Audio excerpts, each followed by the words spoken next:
Let's talk about something that's been showing up everywhere lately. Scrolling through social media, you've probably seen it. Women in their 30s, some even younger, sitting in front of their cameras talking about how they can't feel anything anymore when it comes to dating. Not because the men are terrible, not because they're being mistreated or disrespected, but because they're meeting perfectly decent, normal, attractive men and feeling absolutely nothing. No spark, no chemistry, no excitement, just emptiness. And the crazy part, this isn't happening to one or two women.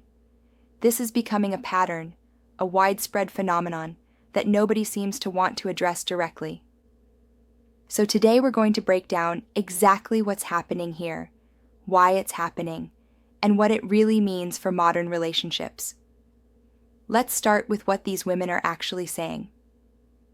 I came across multiple stories recently, women opening up about going on dates with men who on paper, everything they claim to want, successful career, good-looking, emotionally available, respectful, present, engaged in the conversation, all the green flags you could ask for, and yet sitting across from this person, they feel nothing, not disappointment, not mild interest, not even nervousness, just flat, empty, like they're going through the motions of a script they no longer believe in. One woman described it perfectly. She said it feels like she's showing up as a shell of who she used to be. Like the part of her that used to get excited about connection has been turned off completely. And she's not talking about one bad date. She's talking about date after date after date where the same thing happens. Different men, same result, nothing. Now, when you hear something like that, the immediate reaction is to think maybe she's depressed, maybe she's burned out from work, maybe she's been through something traumatic. And sure, those things could contribute. But when you start seeing this same story repeated across thousands of women in the same age group, you have to ask a bigger question. What changed? What happened to an entire generation's ability to connect? Because let's be honest, this wasn't a problem for previous generations. Your grandparents didn't struggle to feel attracted to each other. They met, they clicked, they built a life together. It wasn't complicated. So, why is it complicated now? Here's where we need to get real about what's been normalized over the last decade or so. The modern dating culture that told an entire generation of young women to prioritize experiences over relationships, to explore, to travel, to have fun, to live your best life, to never settle, to keep your options open. All of that sounds empowering on the surface, but nobody talked about what happens to your brain when you spend years conditioning it not to attach. Think about how dating works now for most people in their 20s. It's casual, it's fluid. People meet, hook up, hang out for a while, and then drift apart. No labels, no commitment, no pressure, just vibes. And when it stops feeling exciting, you move on. Rinse and repeat for years. And during that time, your brain is learning. It's adapting. It's forming patterns based on what you're repeatedly doing. And if what you're repeatedly doing is connecting briefly and then detaching, your brain starts to expect that. It starts to build its wiring around short-term excitement rather than long-term bonding. So, by the time you hit 30 and you decide, okay, now I'm ready to get serious. Now I want a real relationship. Your brain doesn't just flip a switch. It can't, because it's been trained for a decade to do the opposite. Let me break this down even further. There's actual science behind how human bonding works. When you form a deep emotional or physical connection with someone, your brain releases chemicals like oxytocin and dopamine. These chemicals create feelings of attachment, trust, safety, pleasure. They're literally the biological glue that makes relationships stick. But here's the thing. If you repeatedly form connections and then break them over and over, your brain starts to dull its response to those chemicals. It's called desensitization. The same way someone who drinks coffee every day stops feeling as awake from one cup. Someone who cycles through dozens of romantic or sexual partners stops feeling the same emotional high from intimacy. And this isn't just theory. Therapists are seeing this in their offices constantly. Women coming in saying they want a relationship but can't seem to feel anything for the men they date. And when you dig into their history, the pattern is always there. Years of casual dating, multiple partners, emotional highs and lows, situationships that went nowhere, guys who are exciting but unavailable. And now when stability shows up, it feels boring. But it's not that stability is boring, it's that their nervous system has been rewired to associate attraction with chaos. Now, let's talk about something even more uncomfortable. The role that high-value men play in this equation. And I'm not talking about the good guys these women are meeting now. I'm talking about the guys they met in their early 20s, the ones who are charming, confident, maybe a little dangerous, definitely not interested in commitment. The ones who gave them attention, excitement, validation, and then moved on. Those men left an imprint. And that imprint becomes the standard everything else gets measured against. There's a concept that gets thrown around in psychology and relationship discussions called hypergamy. It basically means that women are naturally wired to pursue the best possible partner they can attract. And there's nothing wrong with that. Men do the same thing in different ways. But here's where it gets complicated. When a woman in her early 20s gets involved with a man who is significantly above her level in terms of looks, status, confidence, or lifestyle, even if it's just for a short time, that experience sets a new baseline in her mind.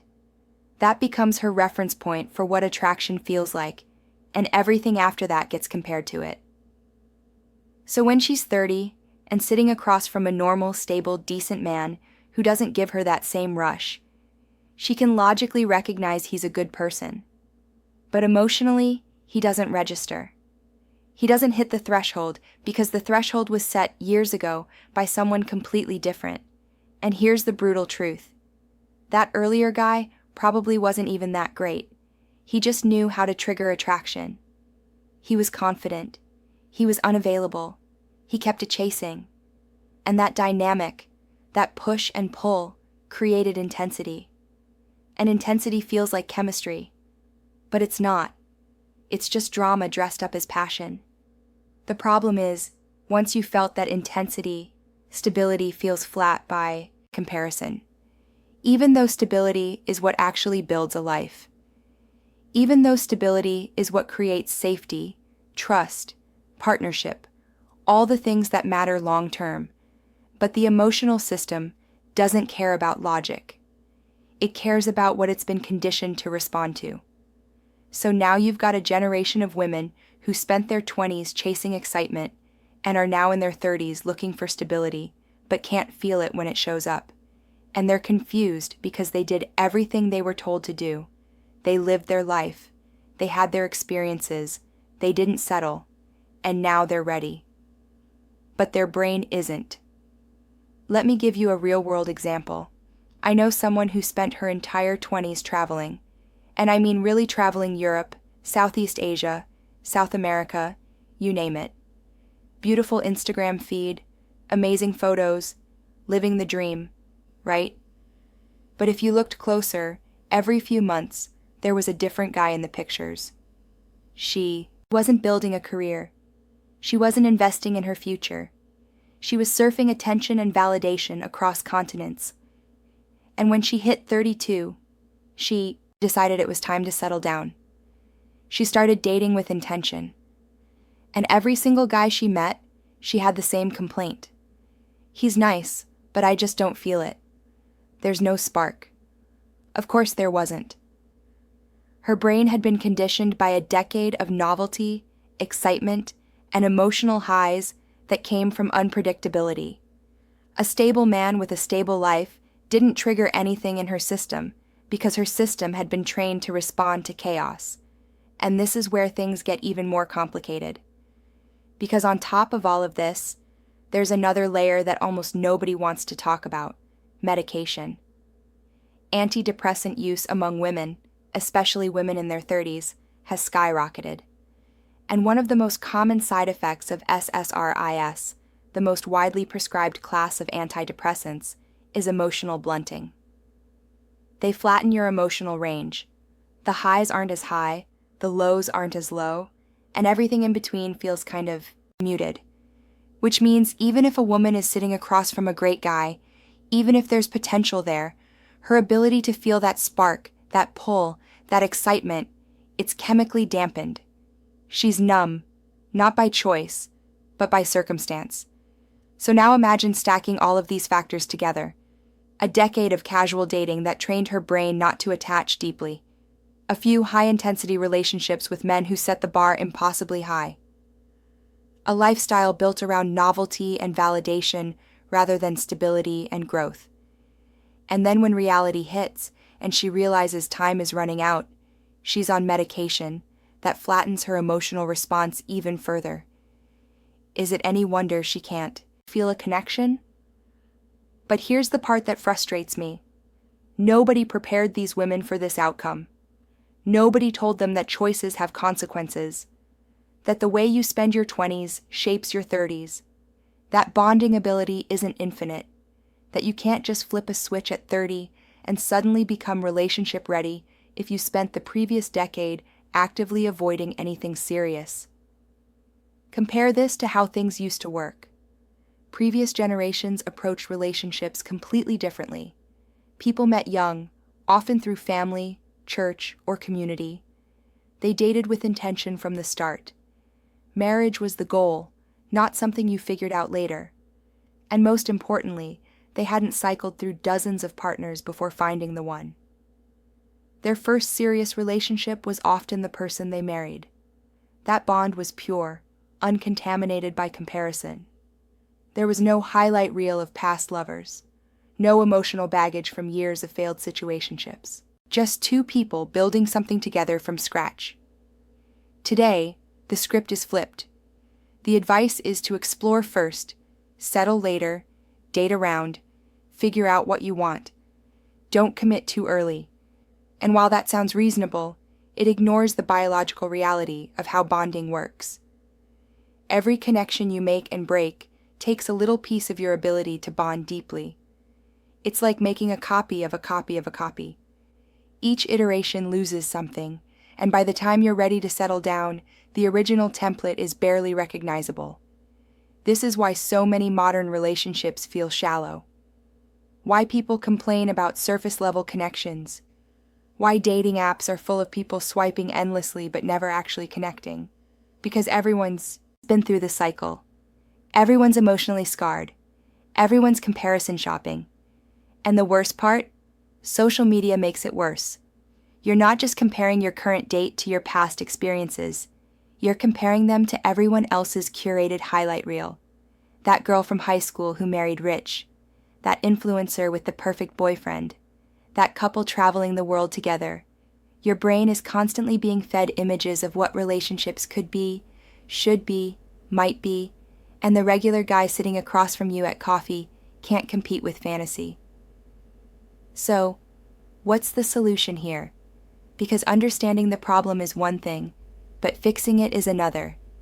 If you're a woman recognizing yourself in this pattern, the first step is brutal honesty. You have to acknowledge that your past choices shaped your present reality. Not to shame yourself, but to understand cause and effect. The years of casual dating, the emotional roller coasters, the guys who are exciting but wrong for you, they all contributed to where you are now. The good news is that awareness is the first step to change. You can start reconditioning your brain, but it takes time and intention.